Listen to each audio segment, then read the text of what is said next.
All right, the meeting is being recorded, so, yeah, just to let you know. Anybody else coming from?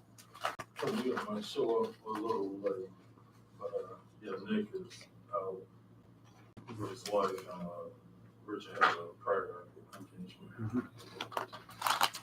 Okay, at this time, we're gonna call a Dollar Ave Board meeting to order. Roll call, Mr. Singleton, present. Mr. Spencer, Present. Ms. Robinson, Present. Virgil, absent, Jackson, here. We have a quorum. Thank you. Next item on the agenda, approval of the agenda. We need to add any items. I guess if we want to carry that under old business or new business, we need to take step number 4 for the grievance that was sent. We'll deal with. We added under what? Actually, I think we just make that agenda item, just grievance here, okay? All right, we'll make it in, yeah.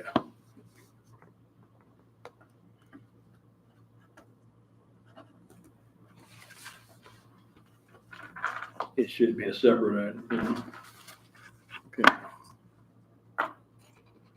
And, well, okay. We're gonna hold through, and we'll a requested hearing from Ms. Purnell. Who's that? Ms. Purnell, Laura Lee Jones Purnell. Mhm. And Nisha. Yeah, that's, yeah. Okay, I think that pretty much covers that. All right, approval of the agenda as amended. I make motion. Okay. Second. Been moved by Ms. Robinson, second by Nesbitt. Mr. Singleton, Yes. Mr. Nesbitt, Yes. Ms. Cora Robinson, Yes. Virgil, Darrell Jackson, yes. Motion carried. At this time, secretary report. Yes, good evening, everybody. I have an announcement to make. In fact, I have 2 things to talk about. The first one is that I'm going to be resigning from the secretary position for the reasons that I myself know I don't have that experience. And plus, being in that position, I have other things I have to do, and it takes away from what I need to do. I would like to nominate Ms. Cora Robinson for this position for the reasons that she has more experience than I have. She knows this position well. She has 30-some years in this, and she can benefit this board and Dollar Ave better than I can. So therefore, I mean, if Mr. Chairman, if it's The motion, okay, well, what we'll do, we'll take the motion for you resigning from the secretary position, but not the board, right? yes, it's Okay. just from the secretary position. Okay, the motion to accept the resignation from the position of secretary of the board from Mr. Jackson is there. I support. Support, moved by Mr. Nesbitt and supported by Ms. Robinson. You can call the roll. Mr. Singleton, Yes. Mr. Nesbitt, Yes. Ms. Cora Robinson, Yes. Darrell Jackson, yes. Virgil, absent. Motion carries. Okay. Now we need to entertain a motion to appoint Ms. Robinson as the secretary of the board. Is there a motion? Okay. Okay. Make a motion to appoint Ms. Robinson Okay. as secretary. Okay. Support. Been moved and supported. Can I question? and question. Yeah. What are the duties? So I want to make sure that I'm fully aware of what I'm taking on.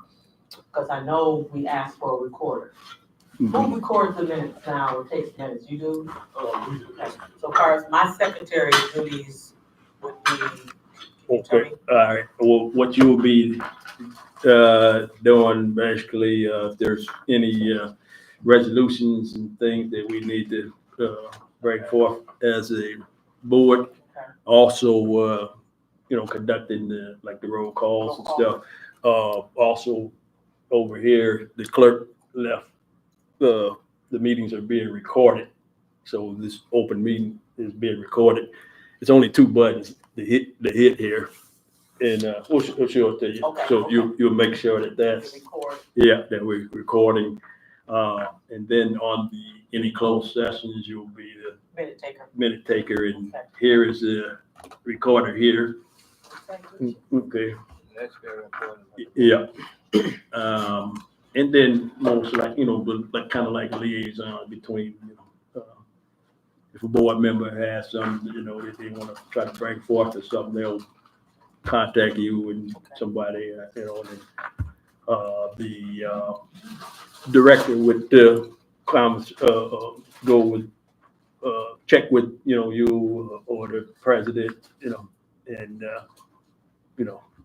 so it's just more like a liaison, Okay. Okay, but mainly definitely keeping the records and, getting everybody email, notifying them. So we won't call on the city clerk to notify us all for a meeting again. That's not a problem. Yeah. And she'll be signing, well, signing. So certain documents need to be signed by the secretary, Do you know what those documents are? Yes, sir. Can you list them? And then the resolutions would also be signed by the chair of the secretary. Okay. Mhm. Accept. Accept, okay, she accept, Well, and the motion's been on the floor, I wanna make sure we did. okay? Could you call a roll? Yes, Mr. Singleton. Yes. Mr. Nesbit, Yes. Ms. Robinson, Yes. Darrell Jackson, Doe, yes. Virgil, absent. Sure, we said yes. Motion carried. Okay, motion carried. Madam Secretary. So do I take the chair down here? Or we You wait can till the have end it. of the meeting? You can have it here now, or? It's up to you. I'll let any you minutes? finish. Oh, thank you. Then prior to our next meeting, Mhm. we get Good, together, yeah. give you Discuss. some instructions. Right. Okay. Okay. All right.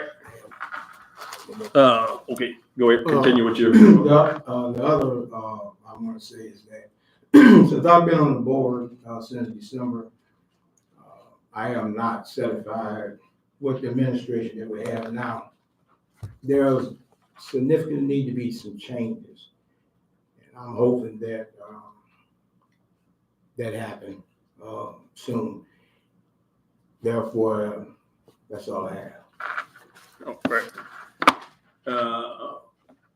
Is the secretary report, next item on the agenda, the finance committee report. We don't have anything right now. We'll be bringing that to the next meeting for numbers and anything or unless you have some That would be the finance update. update. Okay, we'll cover that in the finance update. Okay. All right. Then we got human resource committee. We don't have that established yet. Oh, yeah, human That's resource. Okay, yeah. Okay. Well, you got any, no update? Okay, all right. All right, wow. Okay, approval Do we of have the, minutes, do we have minutes? you from got any last minutes for meeting? last meeting? Not yet, those are being finalized, and Mhm. I'll send those up to you guys, probably by tomorrow. Okay. Mhm. All right. So we'll table the approval of the last minutes, the last minutes until next time, yeah. All right, financial update, Hungerford Nichols, and we'll turn that over to the director. Yeah, so, basically, I want to say, I would be brief on the financial updates. For the month of December, net income was positive again by about $100,000, $102,000 to be exact. And I took a peek at January numbers, and those numbers are looking good too, at $200,000 as well. So more to come with the next meeting on the financials. Okay. Then I see you have a Purchase order. purchase order, like this is gonna be the standard. Yes, sir. So basically what you're looking at, this is an electronic version of the purchase order. So when someone needs something, that will go in to the system, and that will fill out all the information. And then I have like a digital signature that I will sign off on. And so also on the second page is pretty much a standard policy that we're going to be following as well. Question. Yes. So I just want to make sure we go to purchase order construction. This is create a purchase order for any purchases over $100. Who creates the purchase order? Who are authorized to create that? We'll create the purchase order. So I would say, anyone that is in HR, such as Ms. Brooks, the office manager, the receptionist, and the mechanic, which is Jeffrey, and then also the operations guy will be filling out these purchase orders, and then they will bring them to me, and I will look over everything and make sure these make sense, and then I will sign off on them. So I understand basically what I'm hearing is that if there is anyone in any leading role, like need office supplies, mechanic needs something for the shop, or a big expense, they're gonna create a purchase order, and then,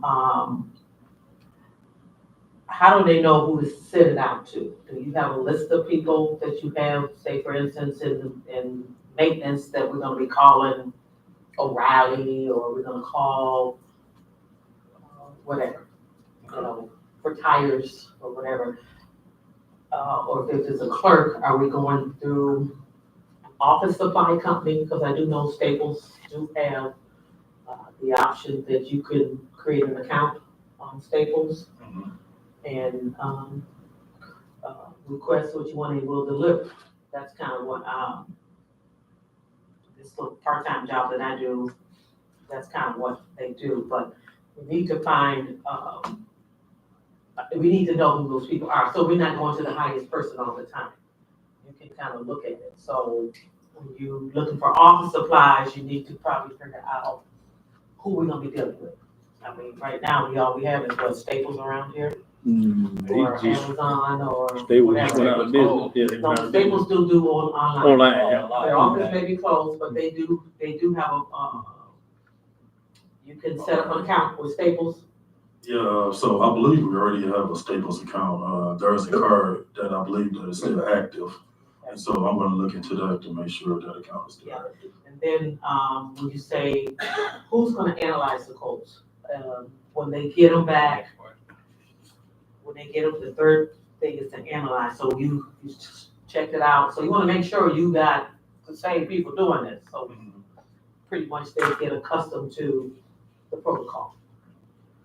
So you need to have point people that do that. And then as far as, once they get the quotes, negotiation, that should be the director making that decision, or is it gonna be the supervisor of maintenance or the office manager? So once they get the quotes, just say for anything that's dealing with anything that's mechanical, like, let's say for example, a bus needs an engine. Well, and we're gonna go around and shop around for like 3 different quotes.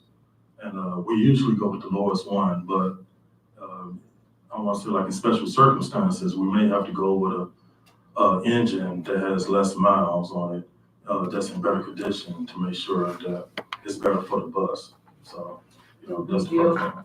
Do we deal with people like Clausen's or that do mechanical work here? Do we have shops around here that can do that stuff?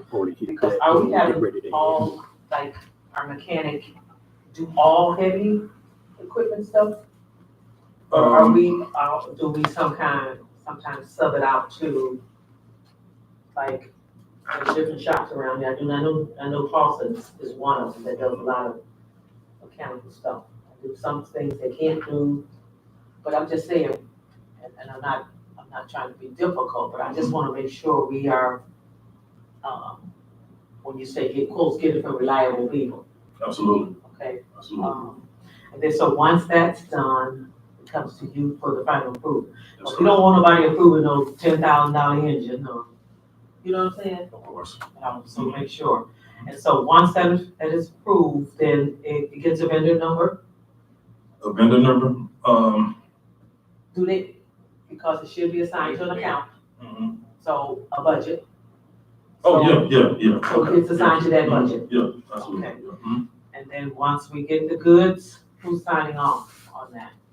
Who's signing off on it? Well, if it's anything that's dealing with operations, then, I would think Jeff would, sign off on that. If it's anything that's dealing with office supplies, I would say, Nick Ford can sign off on that. HR related, Ms. Burks can. Okay.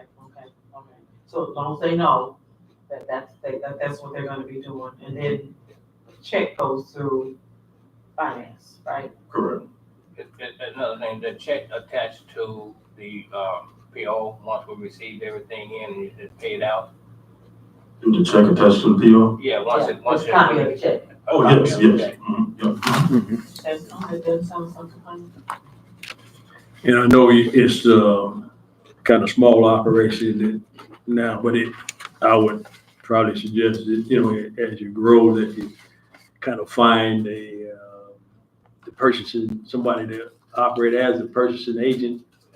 So when that stuff do come in, you just got the same person signing that has been received, because what that knocks out is, say if the mechanic do, he put in the purchase order.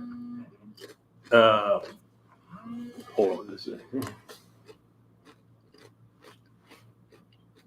Yeah, somebody come to get you. Okay, all right. Say if the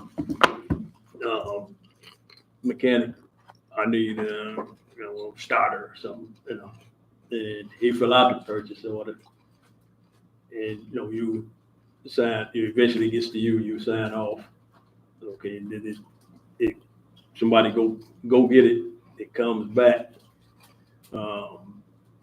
Just to kind of take that person out of the way of somebody else would be responsible for the receiving, so he's separated, because what happens, say if, and I'm not saying he'll do that, say if he ordered it for a starter for this vehicle, but it ended up on, personal vehicle or something like that, so it just kind of keeps things, tracking and check and balance system, so. And also with that, you order a starter for a bus or something, that bus number should be on the purchase order to Right. identify that you bought a starter for that bus. And that would help, people know that it didn't go out to, for personal use or something. It went for that item. Probably in the VIN number too or something. Right, the VIN number or something on there, Yeah. And that way the person that received it would come in, they can check that to make sure it was for bus, VIN number 2947 or whatever the VIN number is. All of this is just tracking and keeping everything good. It's check and balance, that way if you Right. ever get audited, you got You got Stuff everything in is- place, right? they can file it from the time it was ordered, time it came in, Right. who got it, so, yeah. Any other questions on So I don't have it. okay. This went into effect, already And, this week actually. Okay. And then, we have a, employee engagement event coming up next month, March 10th Mhm. on Sunday. So, we're hoping, we have a good turnout for that. Mhm. What else do I have? What's an employee engagement, what is that, where people just come together and let's talk about? No, we come together and we have some fun. Oh, okay. Mhm. Fun of it. Let's see. We noticed a good pickup in ticket sales, front desk ticket sales as well. So that's a good thing that I wanted to point out as well. So those are the updates that I have at this time. But, and then you say you implemented the uniform. Oh, yeah, the Yeah, uniform she ready. and this week as well. And then we're gonna start handing those out Okay. here pretty soon. Might have to go to Forms the are store. ready.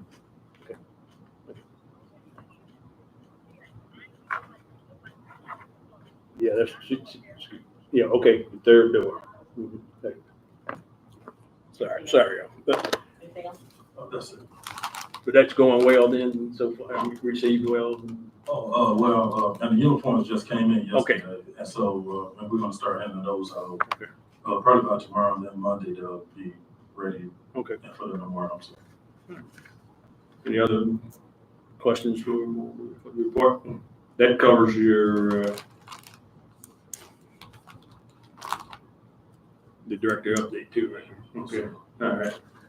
All right, at this time, I guess, old business, at this time, we will entertain the grievance with Ms. Nidra and Union Stewart. Will come up to the mic.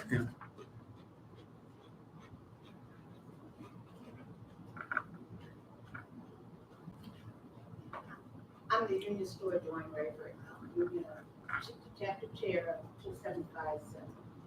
Mhm. This agreement with Niagara, I'm thinking that it was settled. Mhm. They took care of Mr. Adams and her, they sat down, and they talked how they did it. They came to a conclusion to take whatever the problem was out of her files, and it was cleared up to my understanding. Yeah, he apologized. He called me in the office, we talked, he apologized for some things that was done in the meeting or whatever. Before the grievance, before we even met, but he apologized for whatever I said. And he told me everything will be removed from my files going forward. I won't have to worry about anything going to my file. Mhm. Have we resolved the issues that prompted that grievance? When you say he apologized, but you guys come up with a plan? Basically, I don't think it have not, because I'm basically still doing the paperwork. All of the paperwork, trying to catch it up for now, but I guess they have the data entry person that I guess I'm just a helping hand, but I'm just there trying to help catch it up, which is behind that. Mhm. So once it's caught up, we shouldn't have the same issue again, right? Is that what I you're saying? pray, I pray not, because like I say, I don't even, like I say, we never had a data entry position. All of that falls on the phone answer, so I don't know, it's something like made up, and I don't think the person that's fit for the job is even really trying to learn it. Like, don't even really care about it, Mhm. like the paperwork. So, the problem was created basically because it wasn't, a person wasn't trained to do this job. Am I correct? Actually- Formally trained. It was a created position for the person, but like I said, it's not my job to train anyone, but I guess due to my job description, if asked, I guess I have to follow, but under the contract is like the supervisor does the training. Mhm. I'm just a dispatcher. I don't do the training. Like I said, I go off for vacation. I just took off Wednesday. I just went to the doctor, but like I say, the paperwork was still there for me. No one was there to even fill in the gaps or take over. So it's like ongoing. So like if I'm not there, no one's there to do So it's no one else to fill in behind it. you. No, So how are we gonna stop that problem from going forward? Well, from my understanding, I was told that she was training this person, and then this person, I guess this person was. Miss Niger has wanted to catch it up on her own, so that's why I said she can just do it on her own. So just to catch the paperwork up. So the solution is she catches the paperwork up, and then the other person is going to take over after she catches it up. From my understanding, that Miss Yvette is catching on to the paperwork pretty good. That's what I understand. So. and Good. it's nothing that I want to do. I'm just doing it for the company. But if she, like I said, if she pretty much hands on with it, I'll be gladly for her to do it. But I know she don't know how. I'm like sitting there spoon feeding her because she don't, Well, She's then, been in a position, she's been there almost 6 months, so she started off as a dispatch trainee, Yvette Wooden. She started off as a dispatcher trainee. They see that didn't work out after a couple of months, so they went on to create the data entry position, figured that she could do paperwork, be better off for it, but like I say, that haven't been working out. What I hear you saying, Nigel, is that, you have a lot of passion for your job. Correct, You have a lot of passion for making sure that things are done appropriately. correct, And that your concern is to make sure that once you get through this process of helping her catch up, that she has the proper training and that she can continue to do this job. The second part of that is, if it's not, it should be your problem. right. It's something the director's gonna have to address. of course, and as of tomorrow, Ms. Singleton don't have to do the paperwork. And Ms. Yvette can take that back over. And also, I want to make sure the paperwork get caught up this time because my hands are more involved in it now. Okay, sounds good. Right. Can I say that this position, and I've been with Mr. Lee, I got one young, and I got one Mr. Adams. This position is a union position that never even got posted. And then if they said it was a job that was created, because I know when Mr. Wooden was here, he was a phone answer and he was doing the paperwork. Now how this other came into this, I don't know.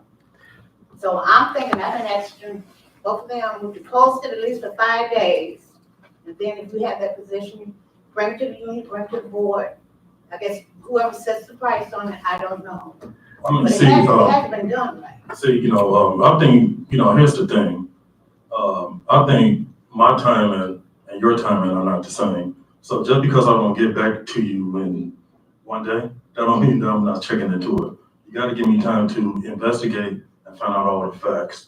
That's a common problem around the building now, that everyone think that I have their timing down pat. No, I'm gonna investigate and find out all the facts because I'm a very busy man. That don't mean that I have forgotten about you. I'm just finding out all the facts. Okay, I understand that. But I was just saying, because today actually was the last day you could get with me about posting that job. The 15th was the last day. But I was just bringing it up because it really do need to be posted. From what I understand, Nick told me it was posted and Richard told me it was posted. What they had posted up was not. That was back in the summer, and that was not the same thing. And then I told Richard, well, if that's the same thing, then you give me the copy of the paper.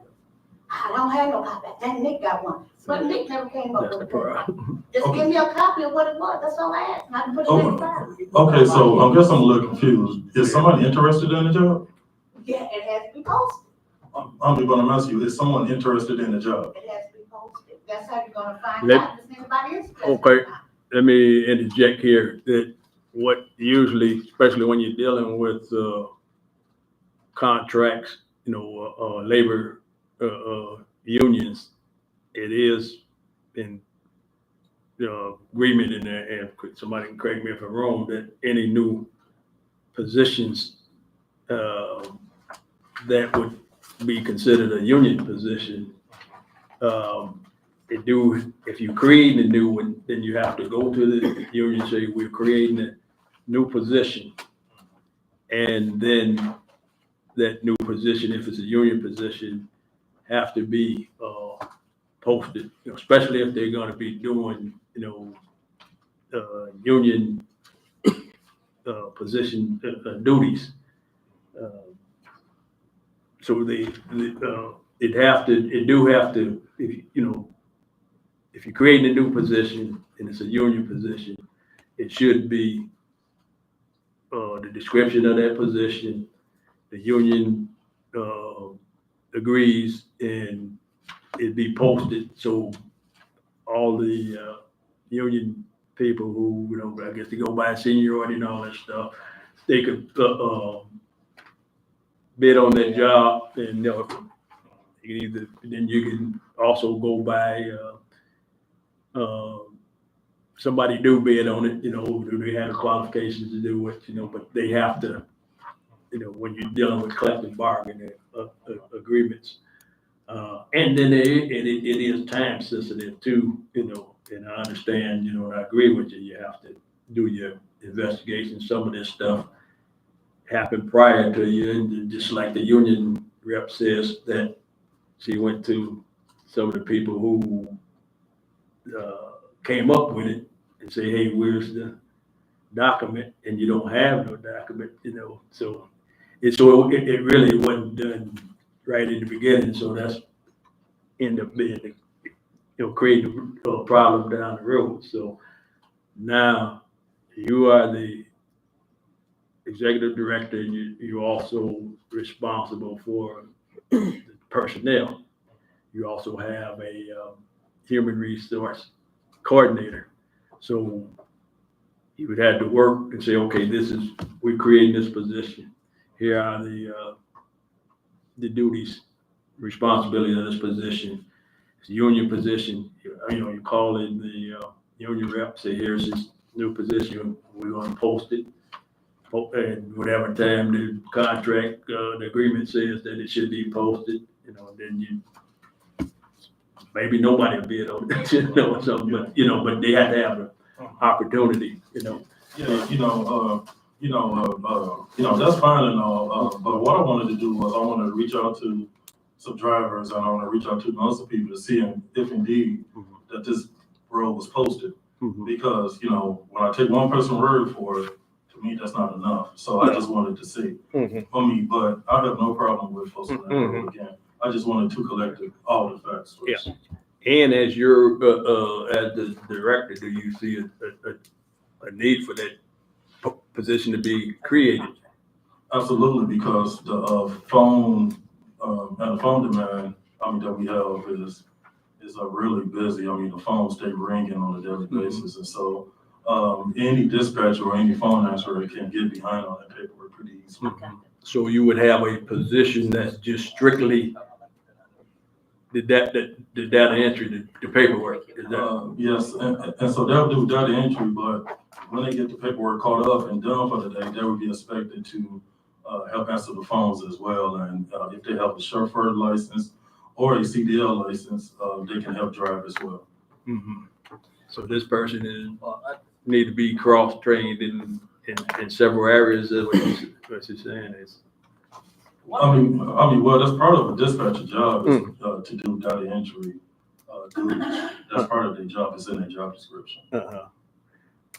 So then I guess the argument kind of came with the disagreement. I don't say argument, but the disagreement come with who's supposed to do the training. And from what I did read in the contract, it is the supervisor's responsibility, the overall, all the training. Now, if they have a good relationship, with somebody who might know who, want to help out, but it's not their, from what I read in the contract, it's the sole responsibility of training dispatchers, the phone, and that operation is the duties of that's the supervisor. And so I can kind of see where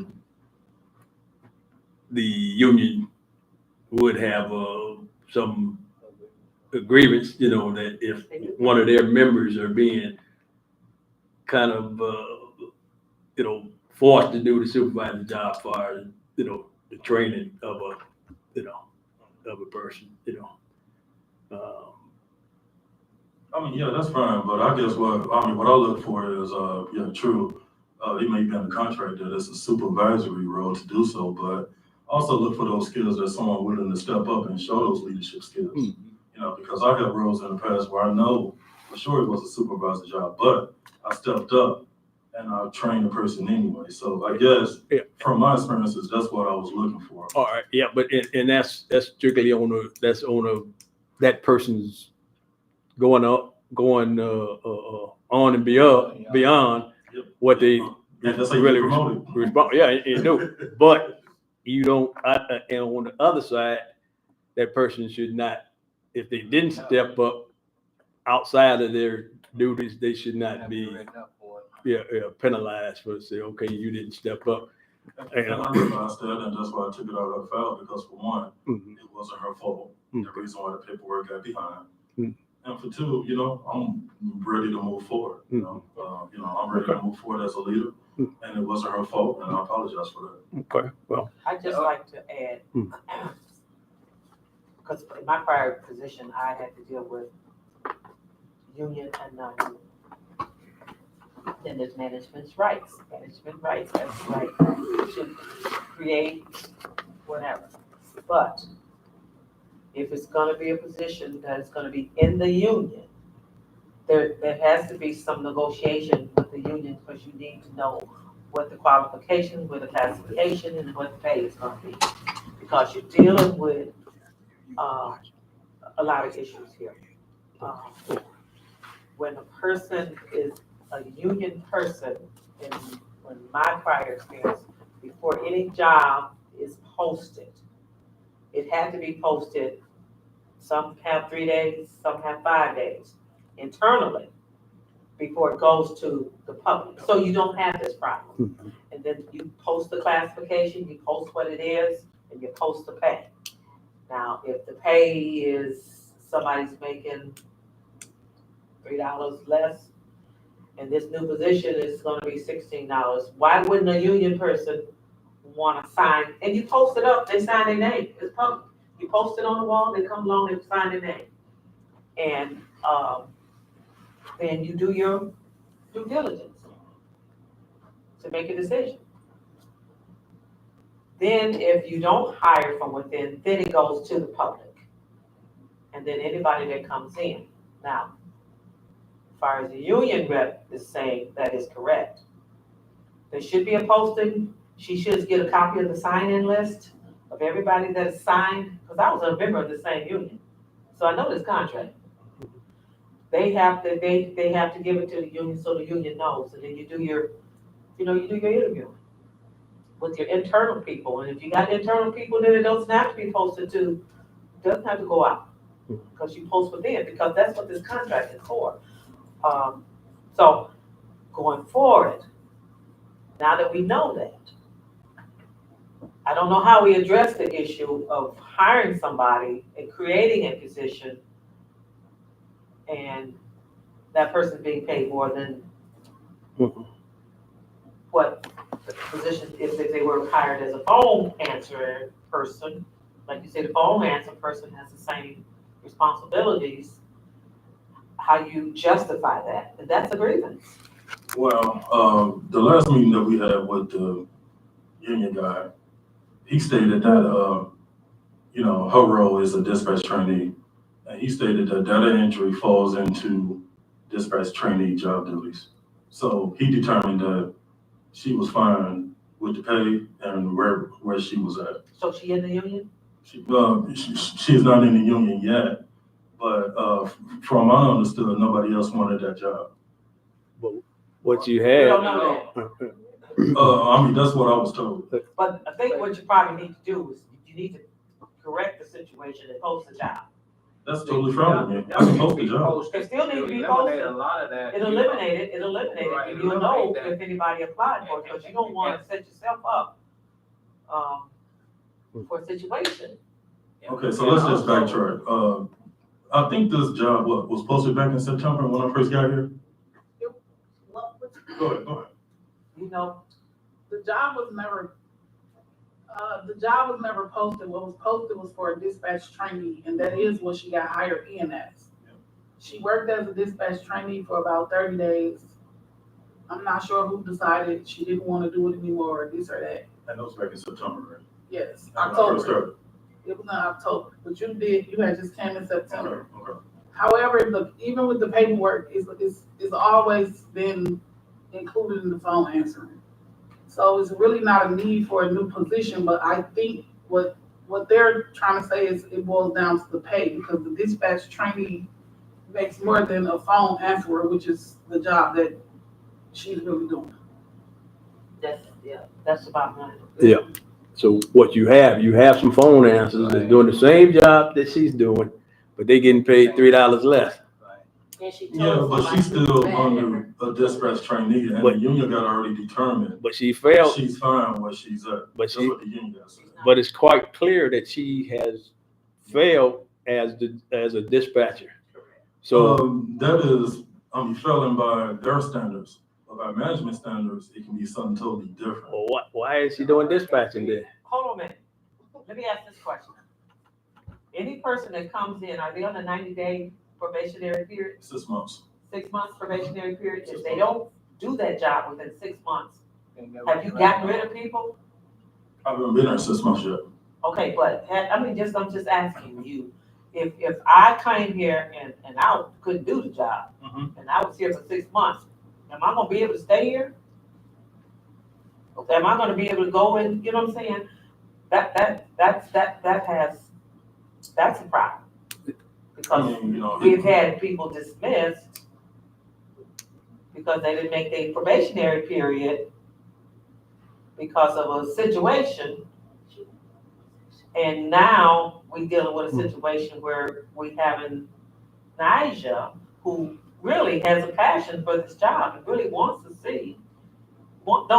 She wouldn't complain about the paperwork if it wasn't a passion for her. I mean, she just, whatever happens, happens. I'm gonna go do my job and whatever. But that's not what we see in here.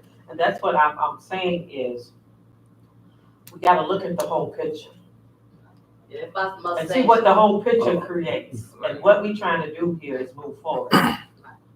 You know, so you gotta look at if an error has happened, let's just correct it. Yeah. Let's just correct it. But we got to figure out what the problem is in that area and correct go after that particular problem.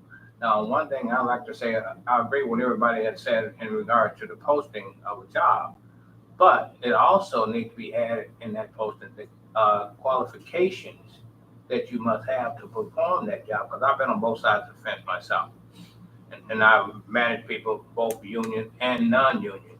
So anytime a job is posted, I will put the qualification on that they're needed to do that job. So that way, if someone bid on that job and say he's been there for 50 years, but did not have the qualification to do it, then you have a right to look over that person. Right. You have a right to look over that person, go to the person that's been there for 2 days, Do you know what the posting said? you know. So, We're saying like we posted something, We posted dispatch. That's the only thing being posted. and that was it. Training. It was Oh, just just dispatch. dispatcher training. Yeah, That's what that's she the only- was. And what was the qualification for that? What is the qualification? for dispatch training? Yeah.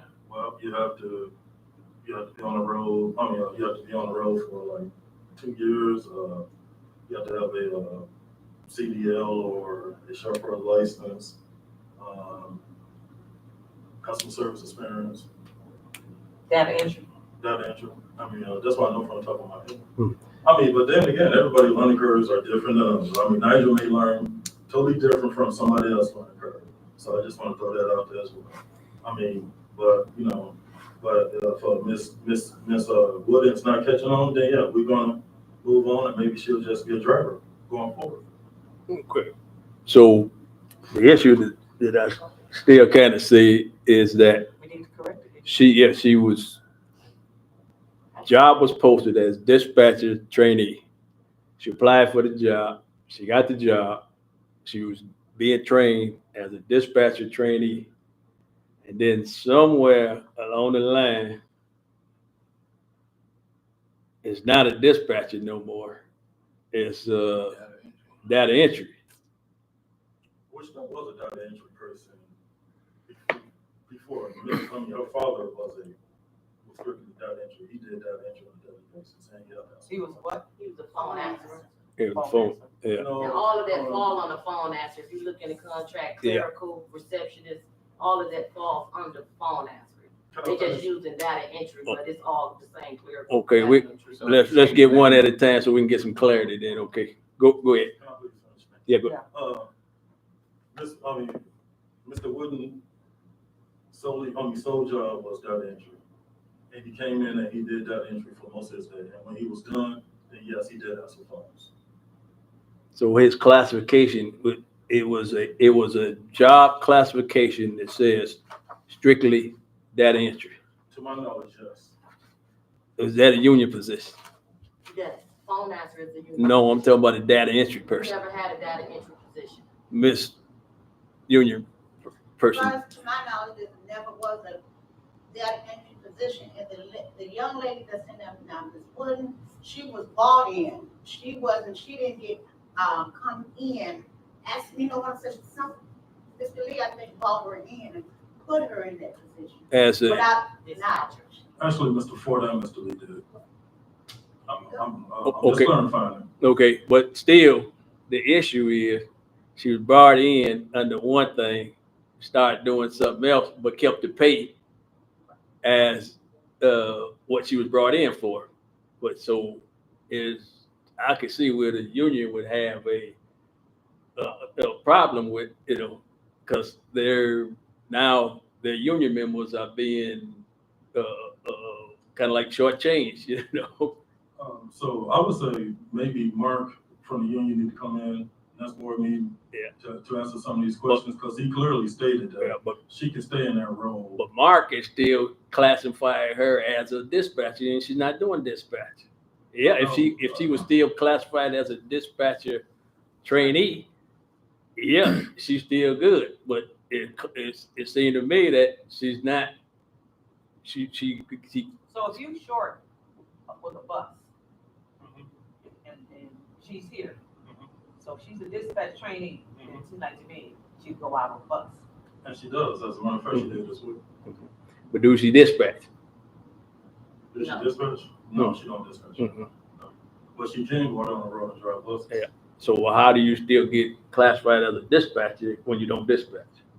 That's But she's doing some of the driving duties, and she has some of the phones, which is in the dispatcher's job description. And also data entry is also in the job descriptions of both the phone answerer and the dispatchers. I can provide you a copy with both of the job descriptions. Do the phone answer do the phone answer drive? The phone answers don't drive. Don't drive. Okay. No, sir. Yeah. Phone answer drive? Who? Steve, Mr. Wood used to go out and drive. Okay, well then, I'm sorry, I wasn't aware of that. Yeah, I'm sorry. I wasn't aware of that. Mhm. And I think Ms. Laura Lee did it for a while, and when I first got her, she went out and drove as well. So, yeah. Well, I think we gotta clear up that, to keep the people who are getting paid to answer the phone and do data entry, who are getting paid, they're getting less if they doing the same duties, and if they can drive, so it seems like they're doing all the duties that she's doing, but just getting paid less, and she also has less seniority than some of the phone answers. Is that correct? So I think it was just done wrong in the beginning. If she was brought in that classification as a dispatcher trainee, and then somewhere down the line somebody decided, well, the dispatcher part ain't working out, so we'll make special exceptions, which that's when it gets you in trouble, when you make special exceptions and it ain't, everybody don't get a chance to get that, I think that's where You're the trouble gonna come. The people that making the $13 an hour say, well, she ain't doing no more than what I do. I'm getting 13, she getting 16. But the reason she getting 16, because she was originally brought in as a dispatcher trainee. That's what's the dispatcher trainee get paid at 16. But when it was a decision made to say, hey, well, we're not gonna let her do the dispatch thing. We're gonna let her do the data entry and answer some phones sometime, and draft sometime. Then it kind of made the classification change a little bit. It looked like you came in on something else. Now you're doing something else, but you see what that can cause some Confusion on both confusion or some. Well, under management rights, it says on the subsection C, to subcontract all or any part of an employee's business, provided, however, that subcontract all or any part of the work normally performed by a bargaining unit employee. The employee will give written notice to the union of his intentions to subcontract it. And if the union so requests, the employee will meet with the union to discuss the impact of subcontracting upon the member of the bargaining unit, except when circumstances do not prevent the employee to do so within a written notice of 7 days. So it basically says you have to give notice. Mhm. Also, it has job classifications list. But it talks about all the jobs that are in the union. Oh, dispatchers, dispatcher trainees, bus drivers, full-time, part-time, maintenance assistants, full and part, clerical, telephone answering, receptionist, and bus washer. All those union positions, right? All those union positions. I think it's just a choice of terminology, but that classification is what's falling under clerical. And, I think in the interest of the company, Nidra probably should do the paperwork because she probably can move a little faster just to help get things caught up. And even if it's gonna be turned over, it'll be at a clean slate. So you make it move forward, they can work hand in hand. You might answer the phone, you might be doing paperwork. The whole room should be working together. But trying to learn it as well as catch up when you run into the little errors that you run into when doing the paperwork, it kind of throw you off. So I believe that it'll work better for the company if Nidra just did it to catch it up and whatever they decided to do with it at that point do it, just so that it's not a headache for her learning it and trying to keep up while each day paperwork is continuing to add on and we're still trying to catch up over 30 days worth of paperwork. Is it that complicated to learn? I mean, what are the It's challenges with it? The challenges come in when the drivers don't pay attention to their numbers and they put in like false numbers. So you have to try to play with the numbers, navigate them to get it to move forward. And it could just be a simple mistake, not intentional, but it do happen. Yeah, actually, we trying to clear up some things that happened 2 years ago. I mean, the paperwork is even messed up more than it is now, more than 2 years ago. So that's something that I'm working with PC Trans on to try to get that caught up, especially for the training or review. So it's definitely going to take all hands on deck, and we're looking for some people to step up and help us out. But going forward, Miss Singleton does not have to do the paperwork. How do we clear up the classification though, far as, is that gonna be a new position? My suggestion, it's just my suggestion, because where I'm hearing it is, in order for a person to really know how to do that paperwork, they need to know the system. They need to know the drivers, they need to know something about the semantics of the operation, the systematic things that are going on. But to bring somebody in new and expect them to be able to do this, it may not have been a realistic thing to do. Probably should have maybe learned it as a step through the process of phone answering and whatever. And then learn some of the dispatching duties to knowing what everything that goes out. And then when they get to that point, then they move into this new or create a position now that this person can do it to take the pressure off of dispatch so they can now focus on other things. So I think that's kind of what happened. That's kind of what I, That's exactly how it goes. okay, that's what you saw. Right. So, to say, Naja ain't gonna be doing it, she's gonna probably be doing it. Because it's gonna continue to happen. What we need to figure out is how we back up a little bit and start the person where they really need to be to learn the job. I mean, I think, Which takes some off of the dispatcher who knows how to do it, which gives her time to do the work if she don't have a problem doing it, and you can catch it up and keep it up. And then when you get to that process, you have more time to focus on training. I mean, answering the phone and clerical, simple stuff is easy. So how is she on answering the telephone? I'm sorry, How is she doing on answering the phone? Is that some of her duties too, answering the phone? she is excellent with answering phones. I mean, she provides great customer service. Mhm. I mean, every time I hear her talk, she provides great customer service.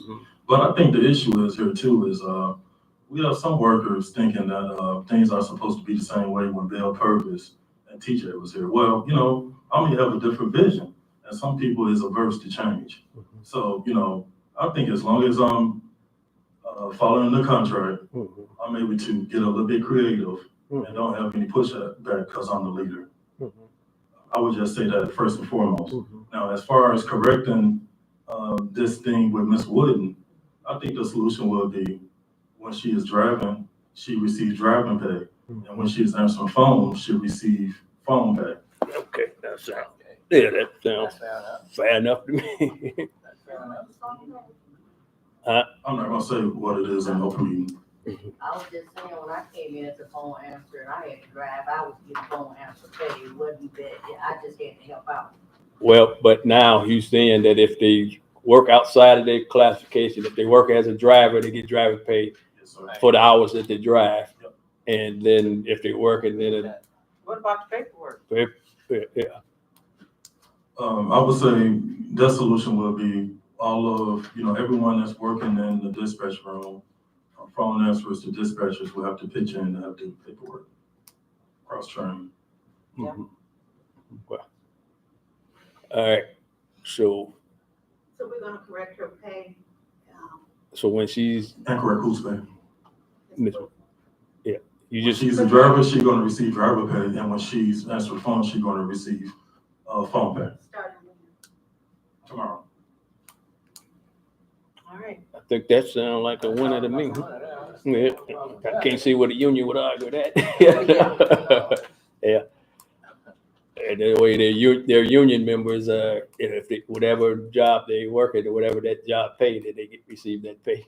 Yes, sir. Well, with unions, because you are union members, one of the goals of the union is you don't want to pin your union members against union members.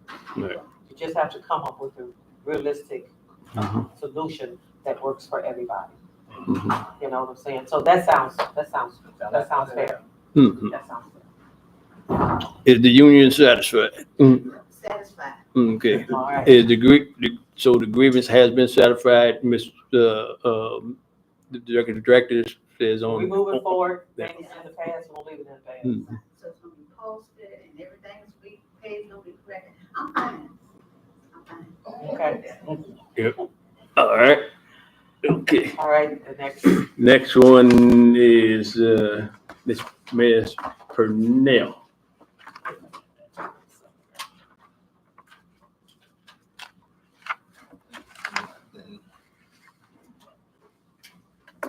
Hi, I'm Laura Lafreniere, and this is regarding harassment, which led up to the termination, my termination of the job. There's so much stuff that has been going on, I don't even know where to start. I can't say this, at the time of the termination, it was the end of my shift on a Saturday. After the completion of my shift, Mr. Lee approached me with a termination letter stating that, I had, unsatisfactory performance. But I was trying to question him in regards to that, and he just continued to walk away. But I did notice in that termination letter that he gave me, there was no signature. It was something that he had signed. I mean, he typed in. And so I at that time, I wanted to talk to Mr. Adams in regards to the termination, because I understood that Richard couldn't just terminate me, that it would have to be okayed through Mr. Adams. But Mr. Adams refused to see me at the time. But prior. Number Fields probably was just busy. I'm super busy, just as all this season. But I did come to you on several different occasions in regards to Mr. Lee harassing. So- And you told me that you would look into it, and you assured me that you would handle the situation, but you never, neither time, I think it was 4 times, you never came back to me with a result as to what was gonna take place with him continuing to harass me. But there was no written statement from you either. Well, I sit down in your office with you and we talked when I first came back to work after the accident. And I noticed right away Richard was trying to get started. So I came to you personally. So I didn't feel like I needed a letter. You and I sit down and we spoke about it. And you said, okay, I'll deal with it. I came back to you a week later and said, Mr. Rufus, can you please call the dogs off? I just want to come to work and do my job. Richard is continuing to do X, Y, Z, and okay. I'm gonna deal with it. I'm gonna deal with it, and I'm gonna get back with you. Give me a couple of days. Same thing. You still never came back, to me to even deal with the harassment. Prior to the harassment, where it started is probably, I believe, back in 2002, there was a situation where Mr. Lee had falsely accused me of something at work. Once we went to, at the time, Angel was the ED. She decided she wanted to hear it in the circumstance. And, well, I'm just gonna say what it was. He tried to say I was falsely stealing time. And so I talked to Richard regarding that situation, and he told me he was gonna straighten it out. What happened was I came back from the illness, and he told me to present the time to the receptionist.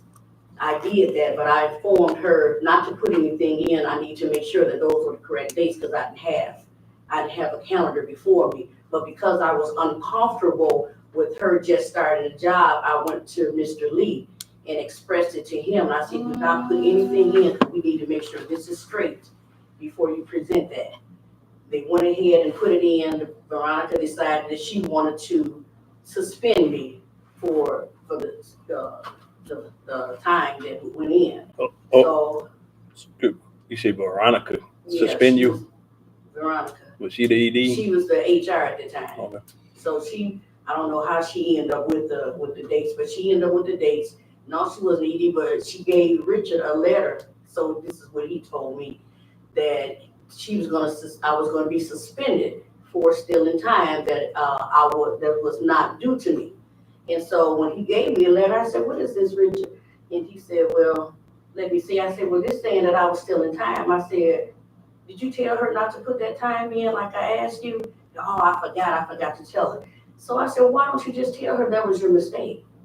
However, I still ended up being suspended with no pay. I had took the suspension. I went back to Richard. I said, now I need you to take that out of my files because it wasn't true. And he kept saying that he would. That went on for weeks. So I decided he wasn't going to do it. And it was just the way he was leading me. So I did speak to someone on the board, and I told them that I had recorded Richard because I felt like he was not going to stand on his word. I went back with him, with the union rep, Joanne, and he told us right before going into the meeting with the ED that he was gonna fix that and let them know what was going on. He still, then he got me in that meeting and decided he was not gonna own up to it. And so because I had already let the board hear the recording, they made me play it. And then after Richard got reprimanded, from that point on, Richard has shown me nothing but hatred because of what he did. All he had to do was say that was his mistake. I had already taken a suspension with no pay. All I wanted to do was take all that stuff out of my files. I did not want that following me. He still didn't do it. So they made him take it out of my files, pay me for the 3 days I was off for his mistake, and they put him in maintenance.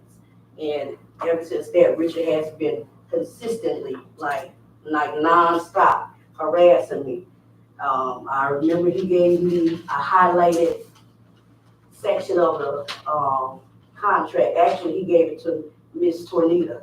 Here, give this to your girl, cause tell her I can fire her while she's on probation without cause or whatever. But he highlighted it and he let me know that if I say anything about anything or he hear anybody quote anything that I said in regards to his harassing me, he was gonna fire me. So, and there were just other things that, just constant. I was sitting parked up by the building. He walked up to my car. Clearly, he knew that I was in the car. He walked up and hit my car so hard, he put a hole in the car. And it scared me, and all I can do was look out of my mirror, but then I see him walk up the driver's side. And don't you park here. You can't park here. And when I'm not here, I don't want you parking here. But why couldn't you just ask me, why would you hit my car like that? He still didn't have the answer. She came out of the building and then went back into the building. I pulled out. Miss Joanne pulls up. I said, I parked here. I said, Richard just hit my car, like banged on my car and for no reason. I pulls out, another employee pulled in. Nothing said. I just told Mr. Rufus last week when I was in his office. I told him Richard had hit my car like that. I said, for the very reason why. I said, Gio parked between you and him right now. I said, this has been going on, but why is it that you are constantly harassing me about every little thing that you can? I pulled through the garage because I pulled up the clock in. When I came out, someone was behind me, so I just pulled through the wash bay to go park. He put a memo out saying that something about if I pull through the garage or whatever, you're gonna be written up. But it's been people parking in the garage, getting their cars washed, doing everything else in the garage. Why is it a point to tell me or make it your business to tell me if I do something? I did nothing wrong. I just pulled through the garage. All you had to do was say you can't pull through the garage. But mind you, you're standing here talking to people, punching in while they're pulled completely in the garage. You holding the whole conversation at the time clock with their car parked there. So what is it with me that you just want to continue to harass me for everything that you think you can? It's just been ongoing. When I came back from the accident, he gave me a hard time about coming back to work. Oh, you can't do this, you can't do that, you can't. Here go the FTA guidelines. It requires that you must be able to perform everything required on the job or you can't come to work. I talked to Mr. Adams. I said, okay. I said, I'll get the restriction removed because I gave him a letter, said I had a 1 pound or 5 pound restriction or something. Yeah, and which driving on the red line, you really don't have lifts, but it really wasn't a problem. I said, okay, I'll have them remove it. They removed the restriction after I put Nick in the wheelchair, put him on the bus, perform all the requirements necessary to come back to work. They still wouldn't let me come back to work. I went back to Mr. Adams and he said, okay, give me a couple of days. He always said a couple of days, but he never get back with it. I don't understand. But my problem is he said that I had unnecessary performance, but I have no verbals, no write-ups, no complaints. But so I'm trying to understand what is the unsatisfactory performances. Because you got people that came in behind me, have been reprimanded from customer complaints and written up. So when do the unsatisfactory performance starts with them, and where did it begin with me? Because I had nothing in my records. Okay, you do what your point there. Yeah, I'm just trying to see how did I get to losing my job, and if he didn't tell him, to fire me then, because nobody signed anything and he never said it. He didn't even know that he had terminated me. Okay, thank you. So, there is some truth to what Ms. Laura Lee is saying. When I first started the job, she did come to me before she even was hired back. And she told me that, that she wanted to come back to work. She wanted to provide for her grandkids. And, this was a passion of hers to drive. And so, during that initial meeting, she did told me to call off the dogs. And she wanted a particular route to do as well. Well, okay, so I did tell her to see if she can perform the job duties because she just came off the accident. And she did the job, and she did perform those job duties. And then she wanted this certain route. It was the red line, I believe. She wanted that certain route, and she didn't have that route at first. So I overrode Richard and gave her that route prior to her starting. So some of the stuff she's saying is inaccurate. She did come to my office and we did talk, and I did give her that fixed route. That's something that she don't know. But I'm a manager that's not going to advertise something saying that I overrode my manager, because that's just not the type of person that I am. But I did overrode Richard and gave her that fixed route. Did you not have that fixed route when you started? I did, but I Okay, thank you. Also, I didn't hear anything of a harassment until she was let go. That was my first time hearing of any type of harassment.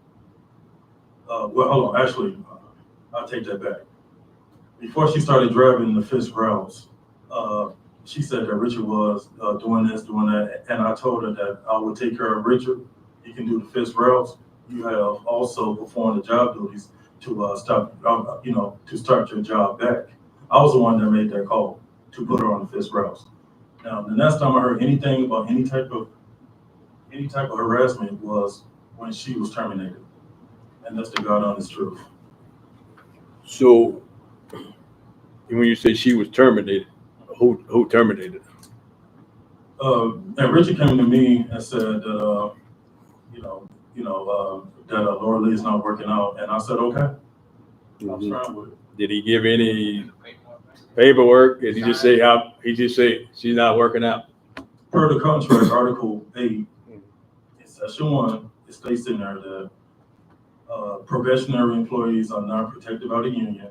And there's no due process. They are treated just like that. So they are treated without cause or without justification.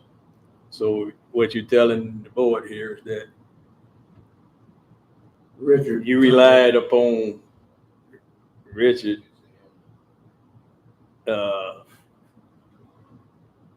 with no backup information. He just come and said she ain't working out. It didn't say X, Y, Z, or he just said she's not working out. Well, yeah, and he did state some reasons. And one reason I saw with my own eyes, she was on her phone one day driving down by the courthouse. And then the other reasons, she was late. Doing her fixed routes, and then she had some attendance problems as well. And then she refused some routes as well that Richard tried to give to her. And also last week when she came and talked to me, I really considered bringing her back, but then I looked through her file and I saw some things, and so I just decided against it. Okay, I asked for a copy of my file. This is what's in my files. You had Miss Juanita, all in my files is my return to work, and basically that's it. So when you said that I was on the phone, I was on my phone by the courthouse. First of all, everybody's on their phone, but particularly when the red line is on their phone, is because sometimes there's somebody in our route that we don't have enough buses to pick up to bring back to base. So they don't have to wait or wait on another bus to come that way or whatever. However, we communicate with dispatch sometimes on our phone. But you're supposed to park and talk on your phone, not drive and talk. Okay, I I can say that, I agree with you, I should have, but just like I said, you got everybody, he knows everybody on their phone because they're walking around with their earpieces in. I didn't catch everybody. I caught you on that particular day. But how- You how- heard Richard say that, but then the other thing is, you saying that, you said that I was on my phone, I never refuse my rides. And if you surveyed my bus like I asked you to do, you would know none of my passengers have ever complained in regards to me. I don't refuse my routes. Matter of fact, I go out of my way. I'm one that say, if they tell me to go back, because I'm on a fixed route, I know there's a certain amount of time that I can catch up, not picking up anybody on every route. So I will go back and get my passenger to avoid them waiting because I am on an hour route. So, I mean, you're going on what Richard's saying, and Richard's probably telling you what he wants you to hear, so you can be in agreement with him. But I don't leave my passengers. You got people that ride past passengers because they're not at the bus stop. We're on a fixed route. If they're on that route, you should be picking them up. Those are the people that you should be recommending because I go out of the way for my passengers. I mean, well, then, okay, and you just made that point where I'm just going off what Richard said. Well, also some of you guys don't tell the truth either. So, and it's hard to decipher what's the truth and what's not the truth. So Absolutely. you just can't say that one person is lying and then you don't do lying yourself. There is two sides to every story. It was, Did you look on the into person. Yes, I did. You didn't, when I told you that Richard was harassing me, like you said, you found out after I was terminated. I came to you 3 different times, Mr. Adams. You came to me 3 different times before you got your job back. And expressed to you that Richard was harassing me. Tell Richard I just want to come to work and do my job. I started sitting in my car just to keep running to him and the people that's attached to him, making these, innuendos in regards to me. Mr. Ruth, you said I'd be late. I ain't got no, I asked you, I said, if you pull my attendance and pull the person attendance, because my drivers and I are very close. And sometimes they're running late. And if they're running late, they'll call my phone. I give them my phone number. They can call my phone and I will wait for them to get there. So as far as, me being late for work, I'm sure you didn't look at that. Because when those people called, before they knew I was even terminated, they were calling my phone, asking about the bus. One of my passengers, before he hung the phone up, said he heard a dispatch talking to another dispatch or a phone answer saying, because they wanted to know what a red line was, saying he'd be late every day.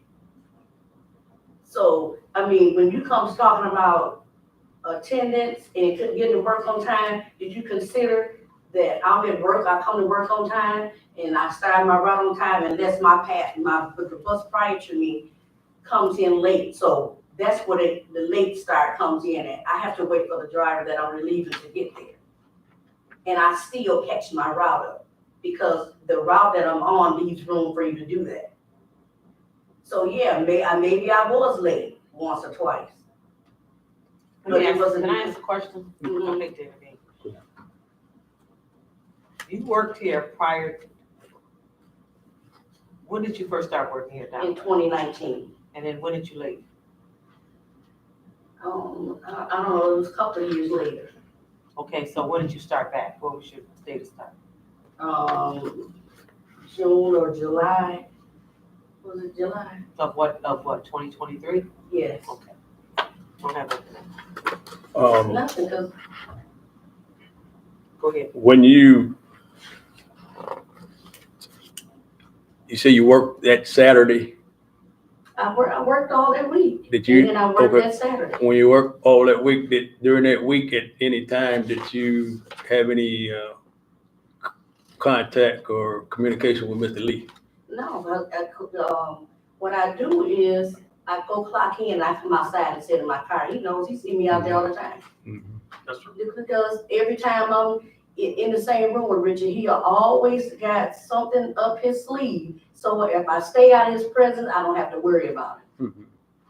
So I don't care. I sit out there and run my car because if I clock in and go outside, I got to deal with him. Mm-hmm.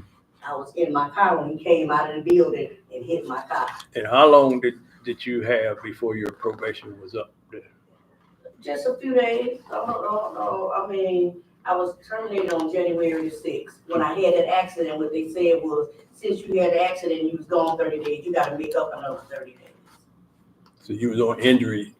Yeah, From, well, I was riding my bike to work and a young lady ran a stop sign and hit me. And so when you was on injured leave, you lose your time. It's time. That's what they said. I don't know. It didn't even matter because all I wanted to do was come to work and do my job. I filled in, you know, and for Richard to treat me the way he does, he couldn't get anybody to pick up shifts for him. Mhm. I would be clocking out and he'd say he ain't got nobody. He knows, he said it himself. I was kind of upset about the overtime you had. Yeah, but you got other people saying, you know, you better not ask me, I ain't doing it, no. But these are the same people he giving favoritism to, and then the one that you abuse, you want to cover for you. So you believe that the harassment came from you basically exposing the mistake that he had In the made? sense that he has been different toward me. Prior to that, he and I, you know, we had cordial relationship. After that man showed me And he- nothing but hatred. He was Look, I mean, he was reprimanded for the mistake that he made. With you. Right. Mhm. And so he gonna make me pay for it. but my question is, who brought you back? It was Mr. Lee, right? It was, it was Nick and Mr. Lee. No, because Nick told me in front of it, you know, I know Richard against this, but I'm gonna bring you back anyway, because everybody say you're a good driver and you come to work, you gonna pick up what you need, you know, okay, I'm gonna give you a chance. That's what Mr. Nick said. Yeah. you said that you didn't just take Richard's word, there was other people that was talking to you about her. Yes. Do you have names and stuff? I Did you take anything, write anything down? What you have in writing? mean, I just don't take people's names because they don't want to be considered as a snitch, so no, I don't have names. Well. Okay, go finish it. Well, you're saying that it wasn't just Richard's word. She's saying that Richard was harassing her. But at least to me, it seemed more like that you was taking Richard's word versus anybody else's word. Because no one else should be, you're gonna have complaints against other people all the time from other people about someone. From someone. Those are the things that you have the person look into yourself. Now, I don't know what's in her record, but she has a copy of her record. Now, if you say all these things in the record, then she should have been written up some time ago for this stuff, not just terminated all at once. But the contract states probationary employees do not have to get written up. That's only goes for the union, employees. I mean, that you have to use progressive discipline. But I don't see the proof that I mean, you have it's in anyone article. else. It does say I'm that. not talking about the contract, I'm saying what It the proof that you have. Well, I just want to say this. The information that you just gave us, to me, is dated back to a prior employment, correct? Those were write-ups when we had the prior ED, so she wasn't here. She left, she started back. And once she started back, to me, that was basically the organization saying, okay, we're gonna give you an opportunity to come back and come on and do your job. So that don't mean nothing to me. That to After me the fact. is after the fact, because if you felt that way, she should have never been rehired. Right. That wasn't my call. She got rehired before I got here. Okay, but Exactly. that to me shouldn't even be in her file. This is a new file. That's a new file. To my knowledge, when I ran the copies, I only ran what was in her file as to date as the new hire. Okay, The that's, old file, I didn't base it off of old file, it was from the date she got rehired up until the current. And that's what you gave her. That's what you gave her. Yes. So where would this come from? That was in her file. Okay. That was in her file. I mean, I'm not gonna. This She old, got an old file, Make she things was match with the folded. here. this The old, new file from So that would have to come out of an old file. this old. It was in that same file that I gave you. Okay. Well, it was two, so it's like one with a rehire date, and then it's another one with, it has from 2019 and so forth. So what I'm just saying is, when she came back, to me, that was the start of her new experience. This stuff was part of a job where she quit, she may have got terminated, but a lot of people got terminated and came back. You know what I'm saying? Most of the company. But you bring them back, but I'm saying, we can't, if we're gonna bring somebody back, we can't hold that over their head. Yesterday, so. You know what I'm saying? It doesn't seem fair. And all I wanna do is make sure we've been fair all the way around. All the way around. It doesn't look fair to me when we're holding something to her prior employment. Like, I go back and work at the courthouse again. I'm starting fresh. You know what I'm saying? But I'm having a hard time even understanding how we even get here. You know, when people say she came back, she's a good driver, she does this, she does that.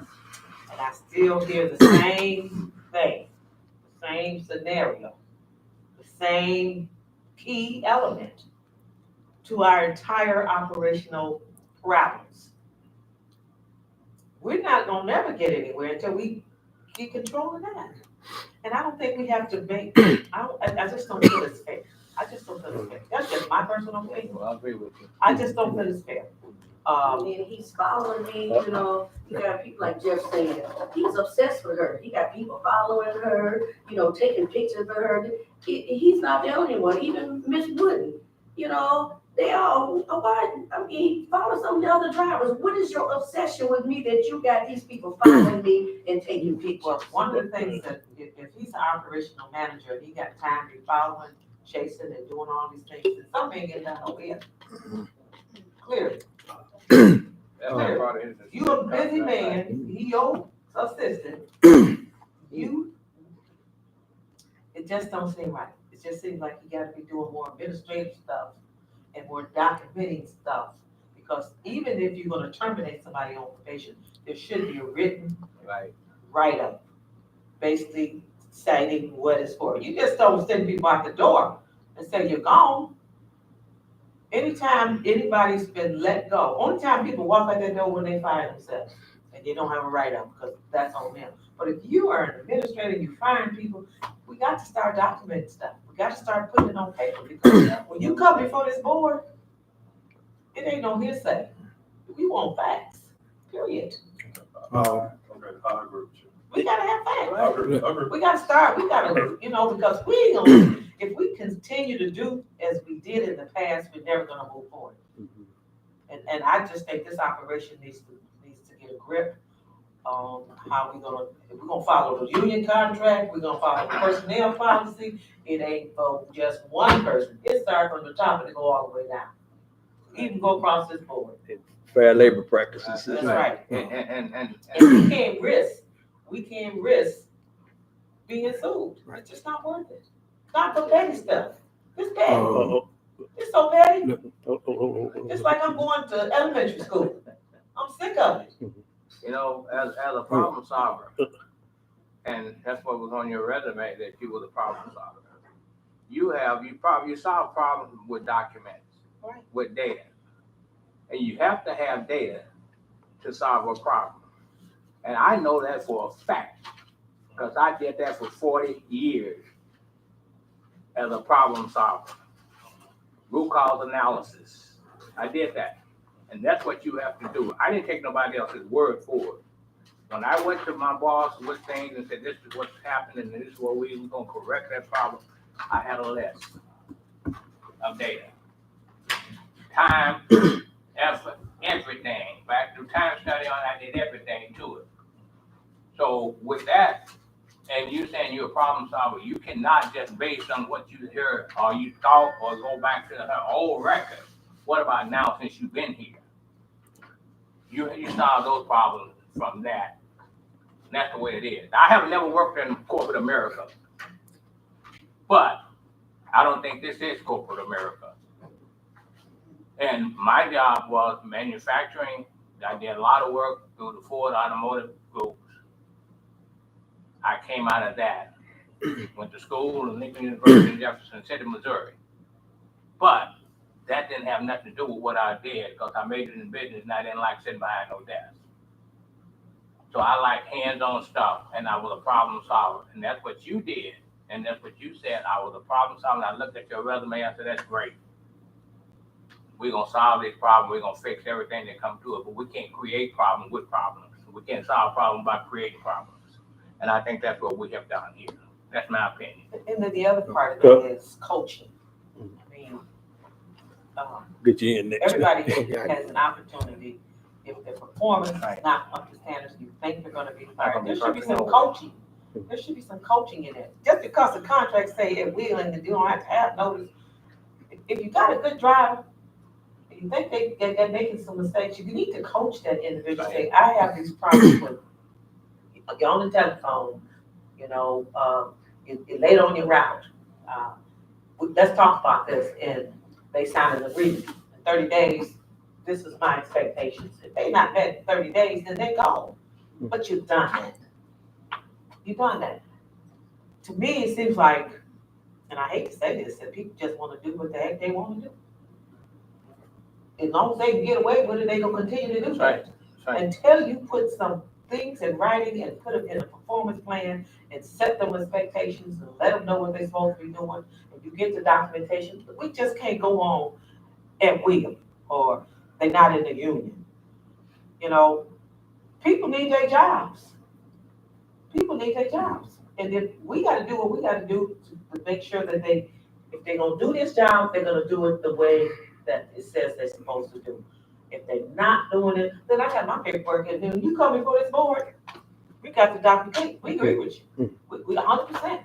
Mr. Robinson, I totally agree with that, with everything you just said. But what I'm also not hearing is the board is not holding the employees accountable as well. I hear a whole lot of what I should have done, what I should have did this. But I think also the board need to send a clear message to all of the employees that's in here and also going forward that they need to listen to management as well. And I think that will go a long way. Well, I'm gonna tell you this, hold on, because he's speaking to me. Well, but this board, I don't have a problem with you being a director. I told you that, and I tell you that face to face. But I believe you gotta show me some stuff. Okay? Just like we sit here on this board because there was another board that came here that wasn't doing what they're supposed to do. So they replaced all of it. Like they can replace us too. If we're being held accountable, not just to you, to the city, to the mayor, and all those people out there that we serve. What I see, and it may not have been your problem that was created. There was a lot of stuff being allowed to do, people not getting rolled up, people not following through, policies being broken from the top down. So how are we gonna come in here and say we're not gonna be held accountable? This board is trying to make everybody accountable. That's how I see it, not because they doing what they want to do. They did it because ain't nobody documented, put nothing in writing, put nothing in the file, holding old grudges. You know what I'm saying? It can't keep continuing to happen like this.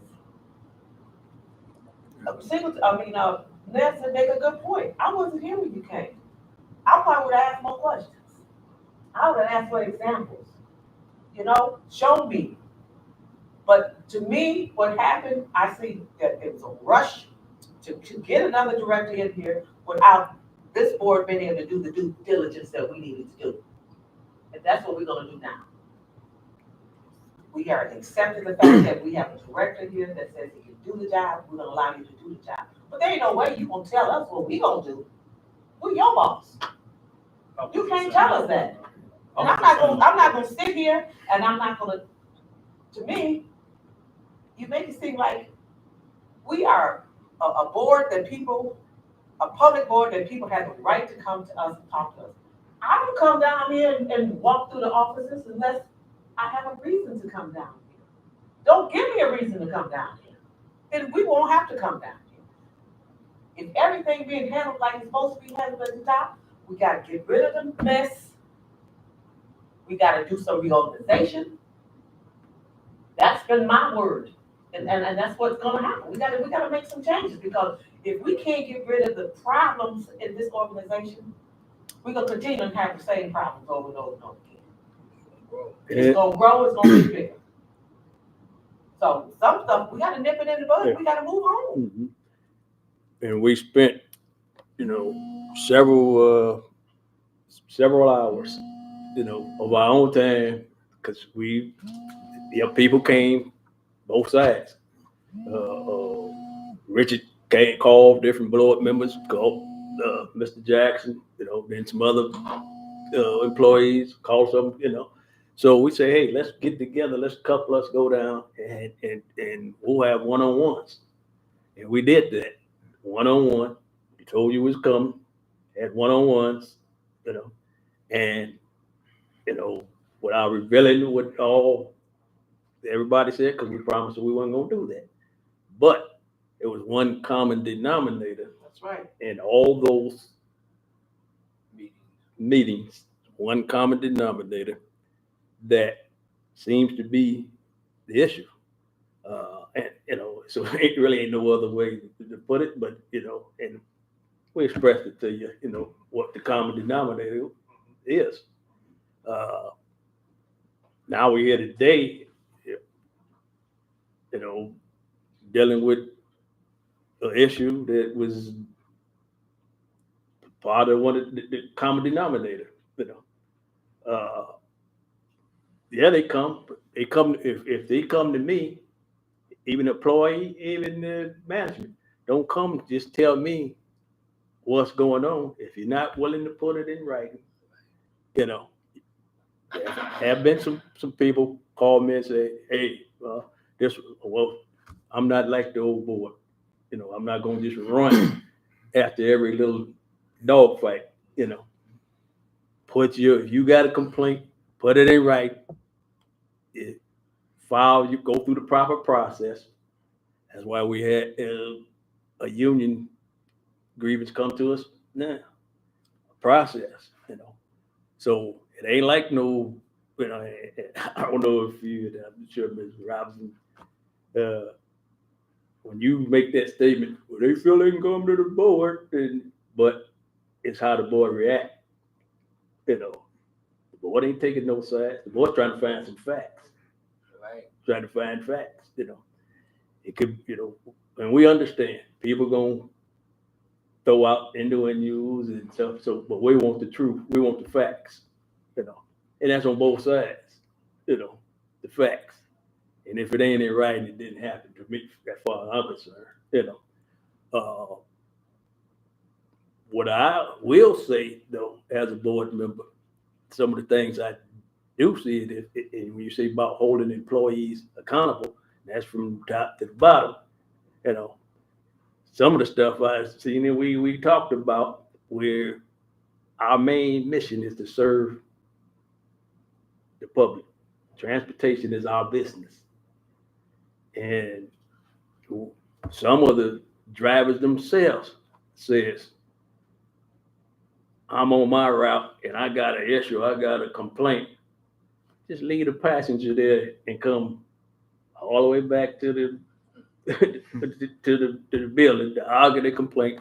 Passenger sit there, when told me 20 minutes, told me an hour or something, But we got, so what I told you, if I had my way, a driver, what they did in the past, okay, gone.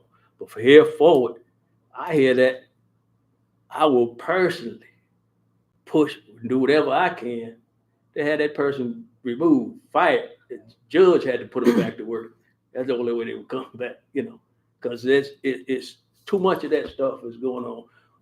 Across the board, everybody got to tighten up. We said that in the beginning. Everybody got to tighten up. All that stuff that went on in the past, even with the old board members, it's just too much going on. We got to get back to running this operation. So some of them old fights, the old pettiness and stuff, it got to go.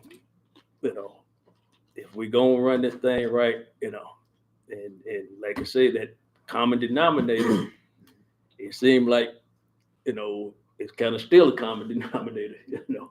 So we got to get that fixed.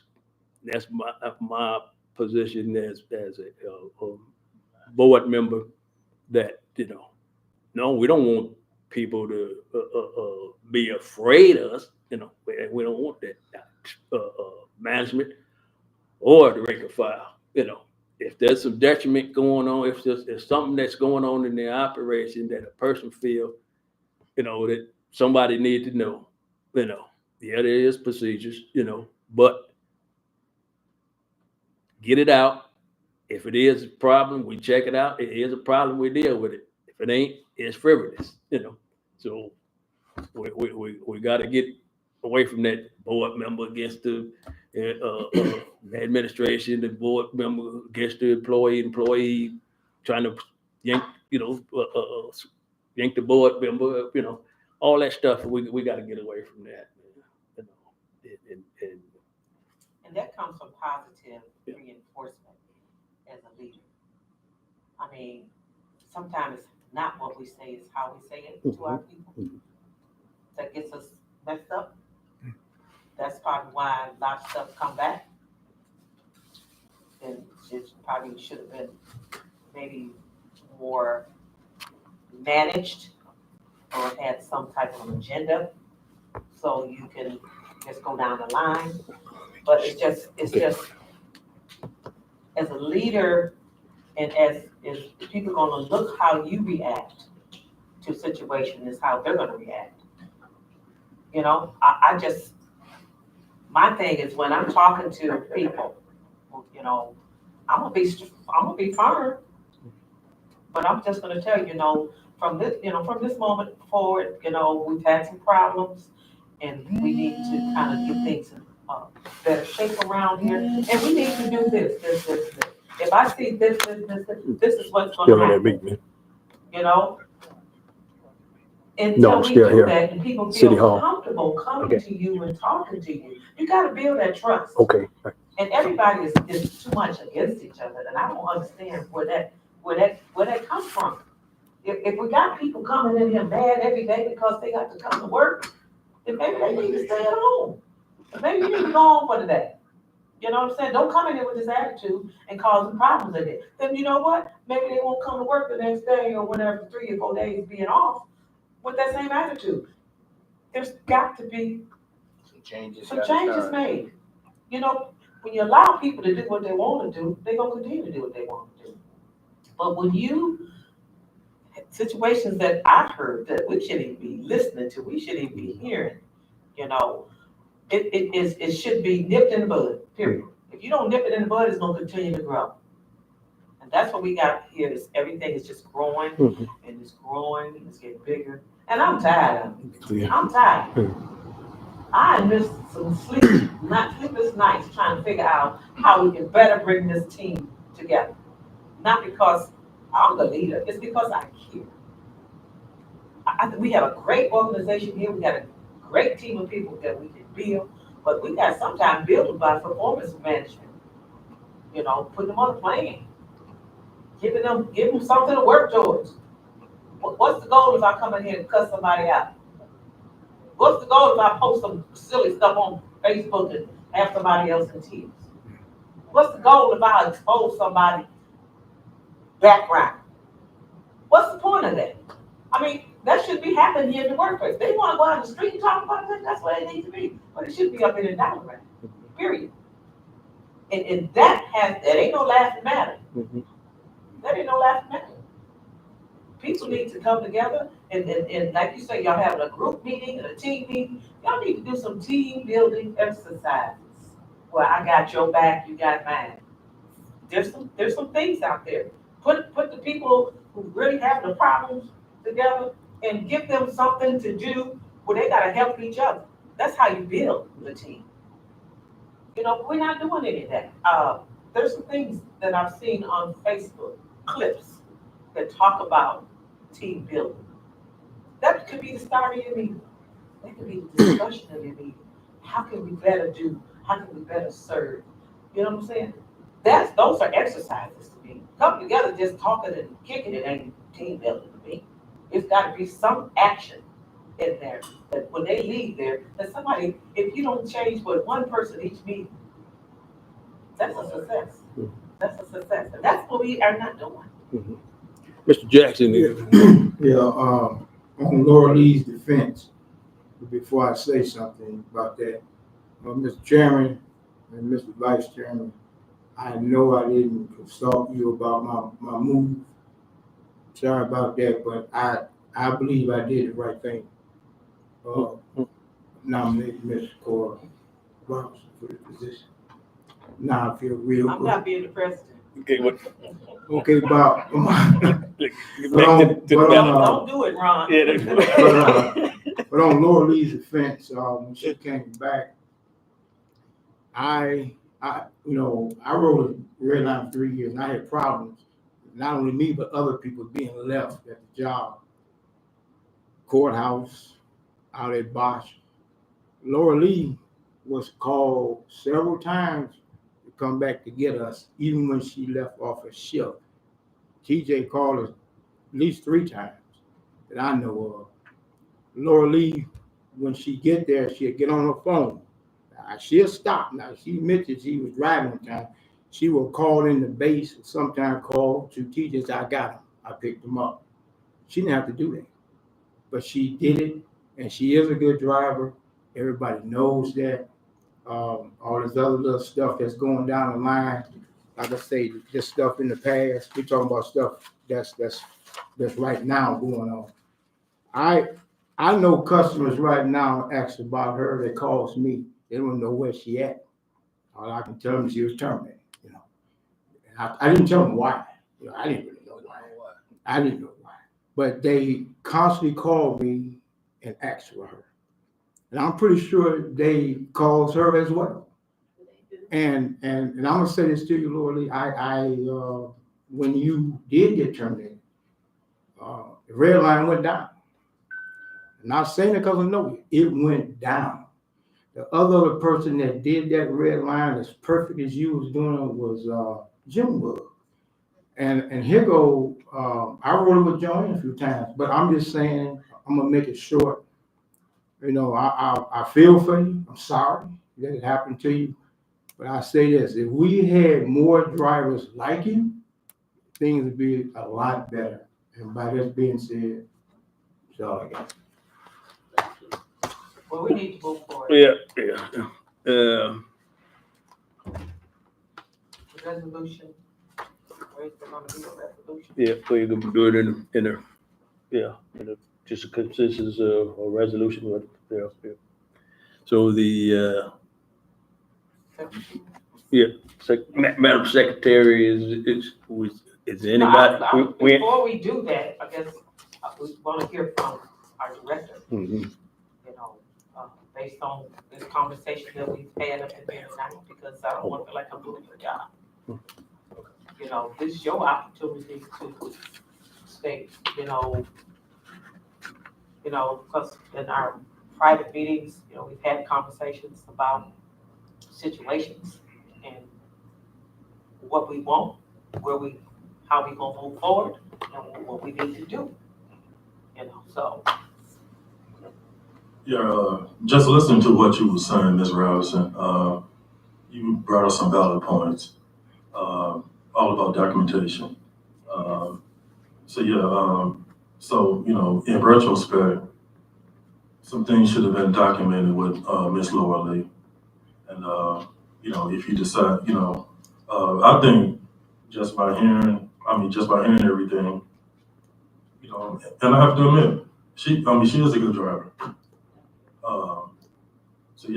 I'm willing to give her another chance, start back over, and let bygones be bygones. I'm a big boy.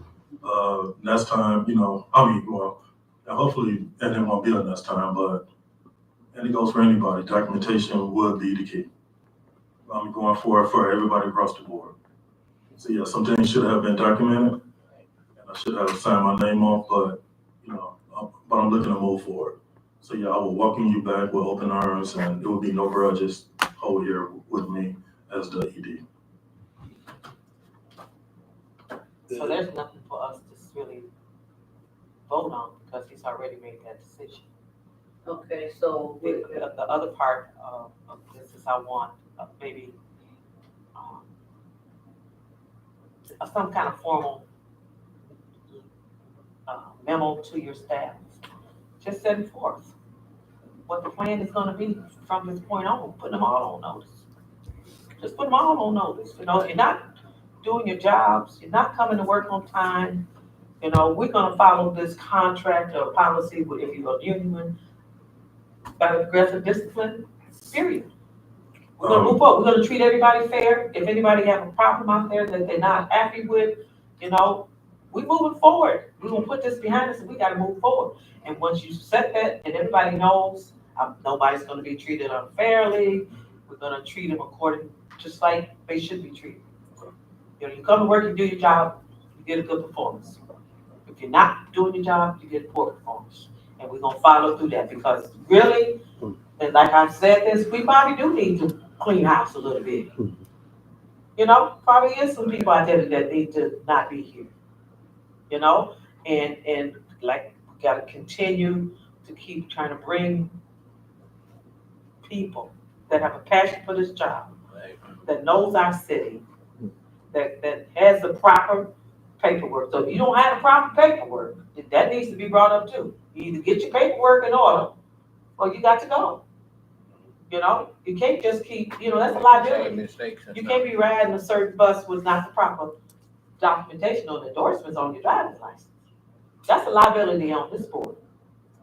But we can't have that. So that's what I'm just saying, is you need to just put it out there, but be nice to them. I have a couple questions, statements rather.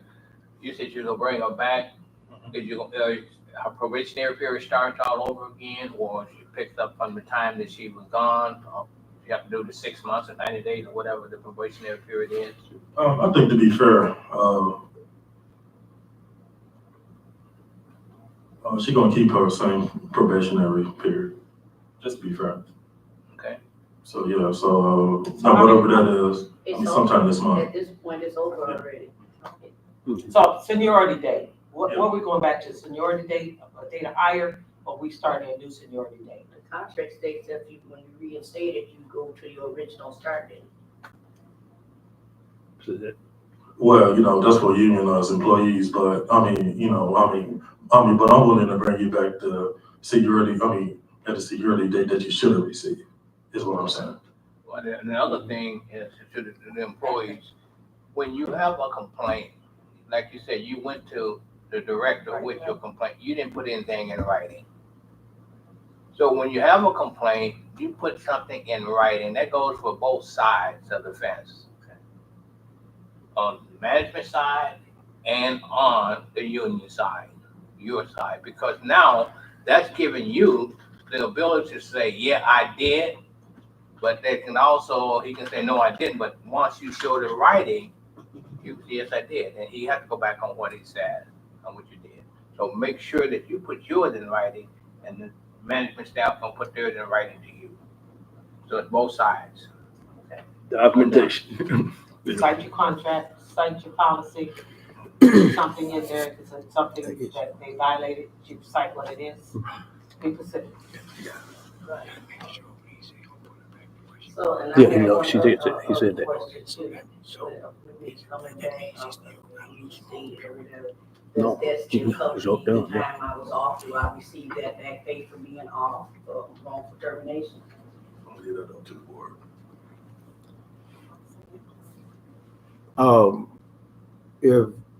If it's appropriate with you all, I agree that she should get a back pay. I think if we agree that the termination was not done fairly, she's entitled to her back pay. And then if we retro back to her original date of time, that she lost no time, so you had to make a whole, didn't Gotta make a whole. they? So do we need that? Vote on that? Vote on that?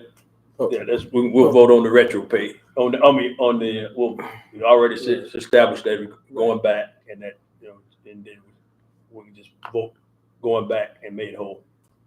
We need a motion for that? Yeah. Based on the recommendation of the director of the Ballarat Board, he has stated that he is willing to bring Lorelei, what's your name? Jones per diem. Fernell back, and based on that, she's gonna go back to her actual start date, and any time that she may have lost in between there, we're Give it to her. giving her back pay. I'll make that motion. It's been moved by Ms. Robinson, in a second by, Mr. Nesbitt. Mr. Call- Singleton, Mr. Singleton, I will, abstain due to a conflict of interest. That it is my sister-in-law, so I will abstain due to the conflict of interest. Mrs. Nesbitt, You voting on Yes. that? Mr. Jackson, yes. Mrs. Cora Robinson, Yes. Virgil, not here. Motion carried. Mr. Jackson, Yes, ma'am. did you vote? Yes. Oh, okay. I didn't hear you. All right, is there any other business? Any other business? Is, no other business? We'll move to close the meeting. Motion to close the meeting. I support. Okay. Motion to close. Second. Call the roll. Mr. Singleton, Yes. Mr. Nesbitt, Yes. Mrs. Robinson, Virgil. Yeah. Mr. Jackson, yes. Motion carries. All right. Thank everybody for coming out. Let's make Ballarat the best place to work for.